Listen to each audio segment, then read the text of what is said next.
Hey everyone, how's it going? It's Josh here with Atlas Real Estate and Investment. Where are we headed for 2021 in the housing market on the Central Coast of California? Well, stick around. We're going to be talking about it. We're going to keep it short and simple. We're going to be talking about days on market, sales price, inventory month supply. We're going to be talking about new listings and how everything that has been happening in 2020 might be affecting the housing market here for 2021 and what you can do to be prepared as a buyer, seller, or investor. We're going to keep this short and simple. Let's go ahead and get into it. Stay tuned. Let's go.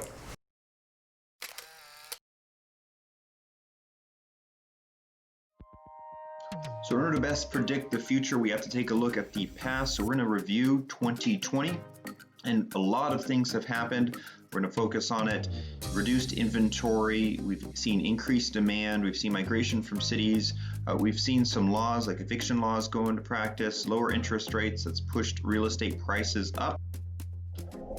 A picture is worth 1,000 words, so here's a picture of the inventory month supply. If you don't know what that is, go ahead and look it up. But what it tells us is that there's intense demand and there is definitely a reduced supply of houses.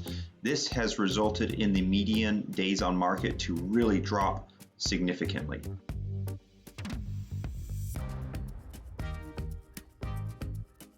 And the trend line for the interest rates obviously has dropped down. If you're paying any attention to that, reduced interest rates means that the purchasing power for buyers has gone up.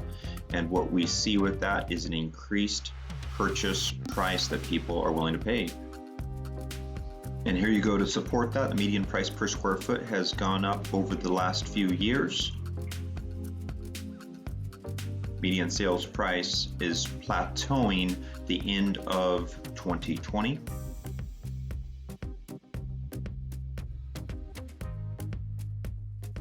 Now this has been tremendous for sellers. You're able to sell it for top dollar and in record amount of time. Now this has been very tough for buyers, having to compete against multiple offers, multiple bids, and also having to most of the time go over asking.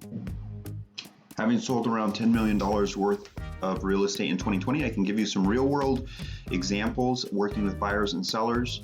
There were nervous sellers. They didn't want to sell because of health reasons, uncertainty in the economy, loss of jobs. But we've also seen some increased spending power with buyers and desire to have larger lots.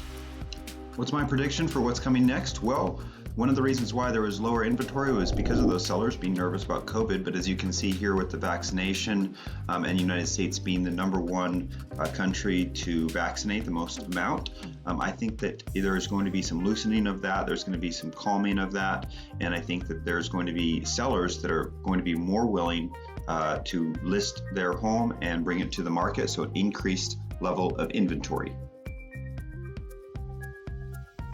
All right, so let's take a quick review. This last year in 2020, we saw reduced inventory. Because of that reduced inventory and increased demand, a lot of it coming from outside of the area, people who are moving from LA or up north, moving to the Central Coast because they're able to work from home or they're retired and they want some more space. We're seeing the prices increase. We've seen the prices increase for housing, particularly in the mid-level, so around 600 to 700, 800, 900,000, and then a bit in the upper level. For condos, those prices have remained relatively the same. They haven't increased that much, they've increased a little bit, but mostly on that mid to higher end. Not quite on the top end, but in that mid to higher end. So we've seen an increase of price, we've seen that less inventory, and we've also seen that increased demand. Okay, so that's pretty simple, pretty straightforward. But let's also talk about with that COVID vaccination. With the COVID vaccination, I anticipate a lot more people willing to sell. With an increased inventory, especially since they're knowing that they're getting a great price per square foot, a record price per square foot, they're going to be motivated to sell. Now, when do people typically sell? Well, they typically sell in April. April of last year, we saw a dip in the new homes that were brought to the market instead of an increase that we typically see. And so that is a contrast to what I anticipate happening this year, with the price per square foot really going up because of all of those things we talked about, and because of the COVID vaccination. There's going to be, I anticipate, more sellers willing to sell. Now, with that increased inventory, are the buyers going to be able to take that inventory and actually make purchases? Well, let's go ahead and take a look at that. Now, I don't want to paint a dismal picture, but I want to be a realist, and we're taking a look here at some of the headlines. Just the other day, I saw that there were over 350 businesses that went out of business here in the San Luis Obispo area. I don't think that there's going to be that many buyers out there to take in the amount of inventory that I anticipate. There has been some major damage to the real world economy, absent from the stock market. So my anticipation is that there will not be enough buyers that are well enough qualified in order to make the purchases that I anticipate coming on the market. For those who are really wealthy in the very high-end stratosphere of homes, I think that the $4, $5, $6 million homes may be doing fine, or even if they're in Montecito and 15 to 20 million. But I think for just the average person under $1 million, I think it's going to be tough for this economic recovery to spring back immediately. So my suggestion is very, very simple.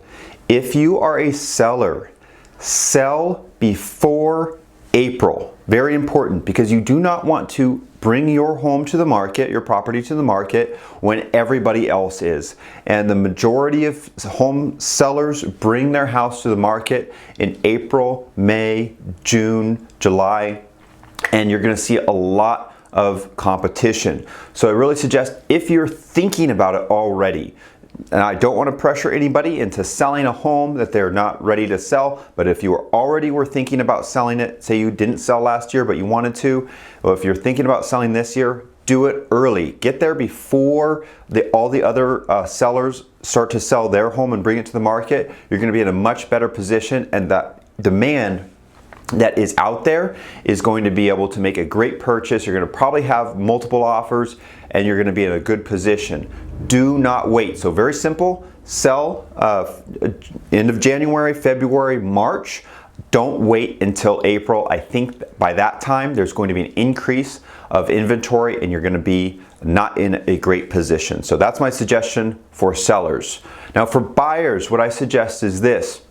Make sure that you're pre-qualified, you're pre-approved, you have your down payment, and you're ready to go, because I anticipate there's going to be more options come springtime. So the buyers that I've worked with have had a difficult time finding a home. We've been looking for close to 6 months. They're very well qualified, of all my buyers. They're very well qualified, they're ready to go, they're motivated, but they're having to compete against multiple offers, and it's been discouraging for them. If you've been a buyer this last year or in this year, you've probably experienced some of that. So what I would suggest to buyers is this: maintain a positive outlook. Understand that come this April, May, June, July timeframe, you're going to have some more options, and you're going to be able to make a purchase. In my opinion, you're not going to have to compete against as many buyers.